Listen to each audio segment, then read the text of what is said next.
And a guy we never talk about enough, I feel like, is Braidy Wassilyn. This guy is quietly Yeah. leading the Ontario Hockey League in rookie points.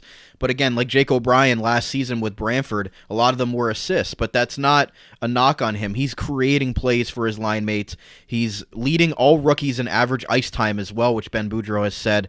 Wassilyn earning those opportunities. And because you've got the rubrics, the Zadas, the He's, the Lashkos, he kind of gets forgotten about, but he shouldn't because he's been so good as a 16-year-old rookie ahead of guys like Ethan Belchez, some of these other top-end rookies that get talked about on nauseum. I feel like Braidy Wassilyn's a guy league-wide that should be, put on notice a lot more of being one of these guys going to be a key contributor for Niagara, and why he was completely off limits in any sort of trade talk for any of those top players this deadline. Well, he's an early projected first round pick. And, again, much like Rubric and Zada last year, where Zada was kind of overshadowed because Robert Robrick was having the outstanding offensive season. I still think it's happening this year, simply because Robrick it's the same draft year, right? So, he just has the late birthday.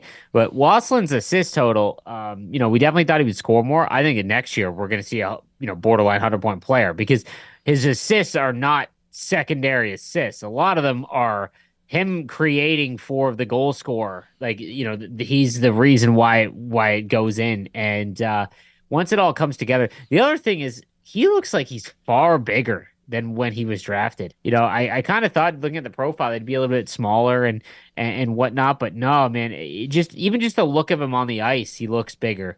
I think that when he starts to maybe go through what Kevin did or Rubric, where they start using their body a little bit more, I think you're going to see that, especially with how hard that Wassilyn worked. Next year is going to be crazy, and he is definitely going to get a lot more of the focus, I feel like. And earlier this month, on that topic, while we're talking about it, he's the youngest player in IceDogs franchise history to have a 5-point game. 16 years, 7 months, 12 days. From Jeffrey Brando on Twitter that does a lot of the statistics for the OHL.